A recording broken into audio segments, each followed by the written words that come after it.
पत्रकार धर्मेंद्र चौहान की हत्या के मामले में झज्जर पुलिस ने एक आरोपी को किया गिरफ्तार। पकड़े गए आरोपी को झज्जर पुलिस ने पूछताछ के लिए 7 दिन के पुलिस रिमांड पर लिया।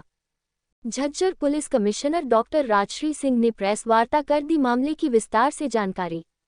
आपसी रंजिश के कारण एक सोची समझी साजिश के तहत गांव के ही युवक ने अपने अन्य साथी के साथ मिलकर धर्मेंद्र के सिर में मारी थी गोली।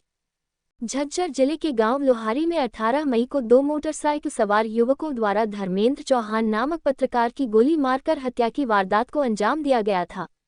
झज्जर पुलिस ने इस मामले में एक आरोपी को गिरफ्तार किया है, लेकिन मुख्य आरोपी सुमित पुलिस की गिरफ्त से बाहर चल रहा है, जिसको पकड़ने के लिए पुलिस की अलग अलग टीम में काम कर रही है। पकड़े गए आरोपी को पुलिस द्वारा आज अदालत में पेश किया गया, जहां से आरोपी को पूछताछ के लिए 7 दिन के पुलिस रिमांड पर लिया गया है। Police commissioner doctor Rajshree Singh ने इस मामले में प्रेस वार्ता करके विस्तार से जानकारी दी है। उन्होंने बताया कि सीआईए झज्जर की पुलिस टीम ने लोहारी निवासी धर्मेंद्र की हत्या के मामले की गुत्थी को सुलझाने में कामयाबी हासिल की है। सीआईए झज्जर निरीक्षक विवेक मलिक व थाना माचरौली प्रबंधक उप निरीक्षक प्रवीण कुमार की संयुक्त पुलिस टीम की कड़ी मेहनत और सूझबूझ से लोहारी गांव में हुई ब्लाइंड मर्डर केस की गुत्थी को सुलझाने में झज्जर पुलिस ने बड़ी कामयाबी हासिल की है।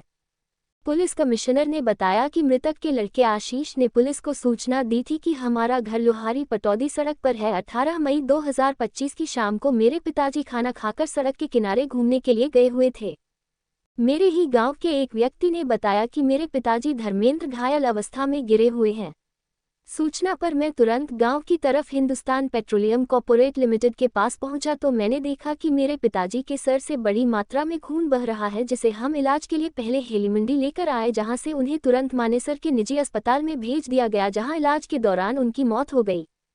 जिस सूचना पर पुलिस के उच्च अधिकारियों और फॉरेंसिक टीम द्वारा मौका घटनास्थल का मुआयना किया गया और मौके से साक्ष्य उठाए गए और आरोपियों के खिलाफ थाना माचरौली में हत्या का आपराधिक मामला दर्ज किया गया।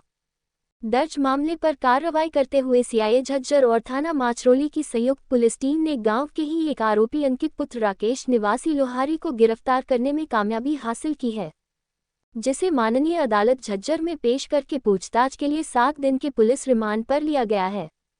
प्राथमिक जांच में सामने आया है कि अंकित ने अपने साथी के साथ मिलकर इस वारदात को अंजाम दिया है।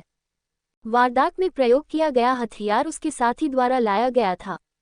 अंकित को पहले से ही पता था कि धर्मेंद्र हर रोज घूमने के लिए बाहर जाता है। इसी बात का फायदा उठाते हुए अंकित अपने साथी के साथ खेत के रास्ते धर्मेंद्र के मकान के नजदीक एचपी पेट्रोल के कार्यालय के नजदीक सड़क के किनारे पेड़ों में छुपकर बैठ गए। जैसे ही धर्मेंद्र वहां पर आया तो अंकित ने उस पर गोलियां चला दी, जो पहली ही गोली धर्मेंद्र के सर में लगी और 2 गोलियां मिस हो गई। इसके बाद चौथी गोली भी धर्मेंद्र के सिर में लगी, जिसके बाद अंकित अपने साथी के साथ हथियार और उसका मोबाइल फोन लेकर मौके से फरार हो गए। वारदात के बाद 2 दिन तक आरोपी अपने गांव में ही रहा और इसके बाद वह राजस्थान चला गया।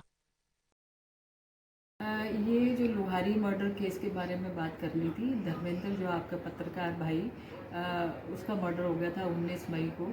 तो उस बारे में मुझे बताना था कि उसमें एक आरोपी हमने अरेस्ट कर लिया है और उसका 7 दिन का पुलिस रिमांड भी ले लिया है। तो उसने बताया है, मौके के बारे में भी बताया है। उसने ये भी बताया कि झाड़ियों में छुपे हुए थे। जब पता था कि भाई 8 बजे खाना खाने के बाद जो है धर्मेंद्र वॉक के लिए जाता है, तो धर्मेंद्र फ़ोन पे बात कर रहा था और इन द मीनवाइल इन्होंने झाड़ियों में से निकल के उसके ऊपर फायर करके उसको मार दिया।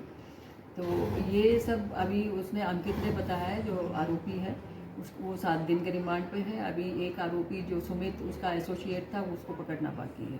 उसी गांव का है, लोहारी गांव के हैं दोनों, सुमित भी और ये अंकित भी। मैम ये इन्होंने ये बताया कि जैप्टो एक कंपनी है जिसमें लेबर का इनका आपस में झगड़ा रहता था। धर्मेंद्र अपनी लेबर लगाना चाहता था और ये अंकित एंड पार्टी ये अपनी लेबर लगाना चाहते थे। तो उस बात पे रोज़ झगड़ा होता था। तो इन्होंने सोचा कि भाई इसको ख़त्म करके ही बात बनेगी। तो ये सब उसने बताया। कुछ रिकवरी अभी नहीं हुई है।